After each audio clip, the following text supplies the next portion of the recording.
Okay, this may seem like a strange side diversion, but hang with me here.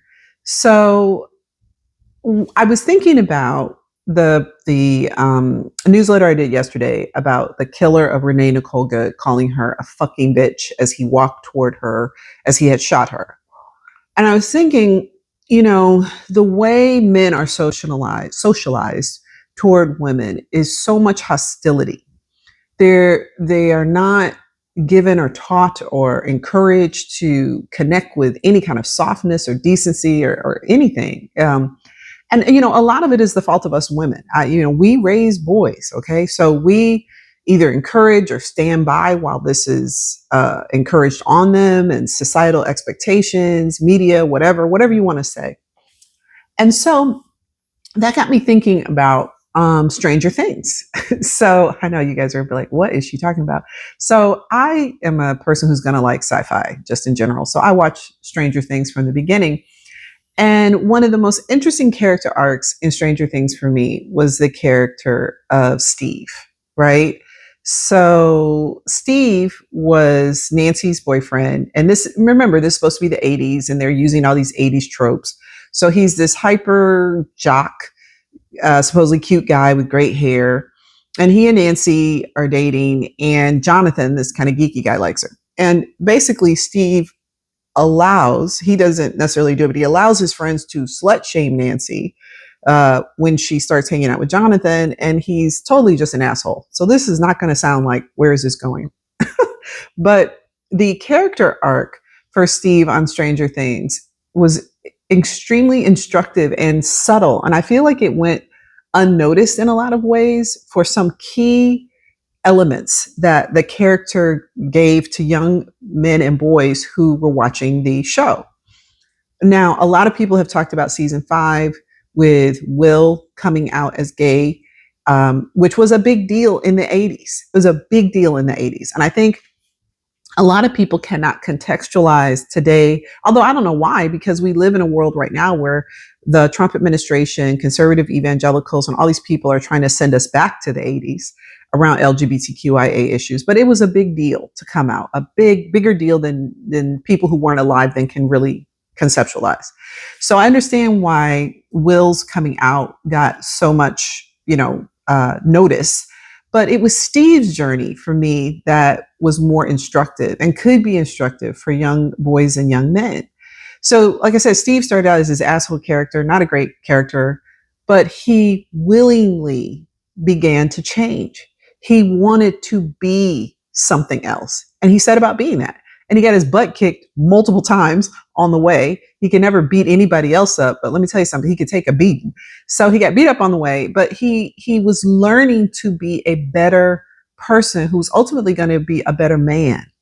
And in doing that, he ended up being the babysitter for the kids. The show has all these kids running around, and the Duffer Brothers made this choice early on that the babysitter was not going to be a girl, a woman. The babysitter was Steve. Steve was the babysitter of these kids, not literally, but figuratively and literally, I guess, in their adventures. And in doing so, Steve came to develop a loving, nurturing side with the kids, especially with Dustin, this, older brother, younger brother relationship. And in the entire series, they showed that, the boys, Will, Mike, Lucas, Dustin, they could be vulnerable. They could be unsure. They could cry. These are all things that we actually do not see portrayed for young boys and men. It's all this discussion about what's wrong with young men and boys. Well, this is what's wrong with young men and boys. They don't have enough role models showing them you don't have to be the jock. You could go a different route. You could cry. You could have emotion. You could hug your friends. You could care. You could have passion for people and things. And that doesn't make you weak. And that doesn't make you feminine. And that doesn't make you, and feminine isn't a bad word. It doesn't have to be a bad word, because Steve ultimately becomes the maternal, paternal figure for these boys. And it is something he leans into. It's something he wants to be.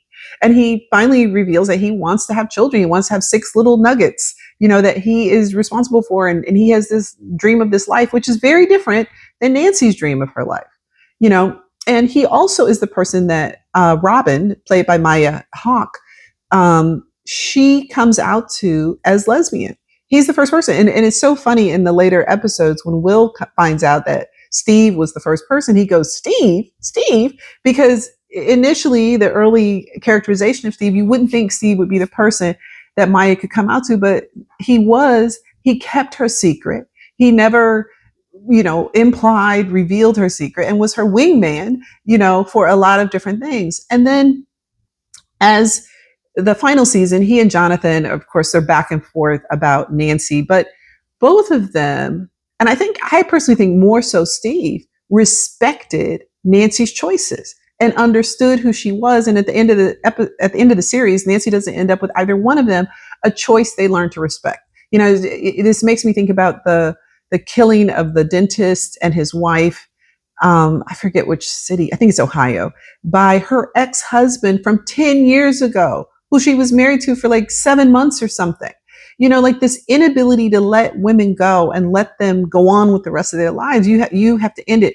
And then this podcaster, I think he's Black British guy, I cannot think of his name, but talking about men having the right to have their seeds go on, and how there's all these men who aren't going to have their genes go on, and what should we do about it?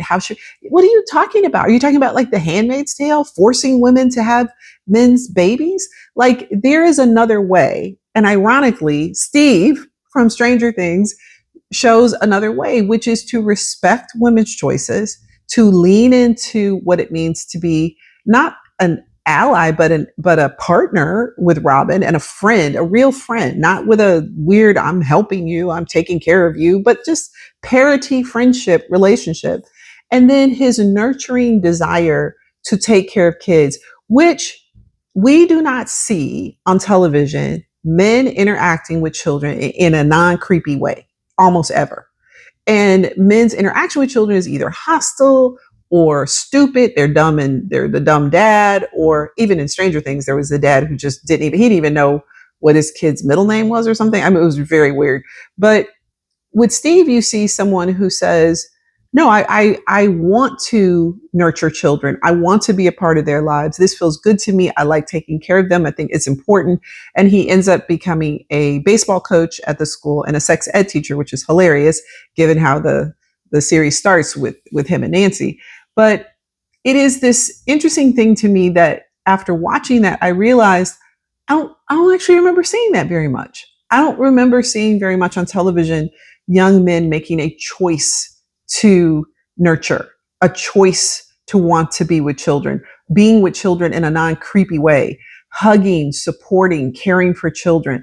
This is what's wrong with young men and boys, that there is not enough access to Steve-like behavior, and there's not enough access to the trio of Dustin, Lucas, Mike, and Will and their vulnerability with each other. There's not enough of that in their lives to let them access the human parts of them that would not have them shoot a woman who they felt challenged them and then walk toward her as she lay dying and call her a fucking bitch, right? There's not enough of that empathy building there. And so this has been on my mind about Steve in Stranger Things. And look, I'm not saying it's a perfect character. I mean, he did this, he did that, but I'm saying I don't remember, and I haven't watched every television show in the history of shows, but I don't remember a show where a young man like Steve makes a choice so early on in his teenage years. And it's not necessarily a conscious choice, but it's a choice he starts making about his desire to care for, how he likes caring for, and what it means for him to care for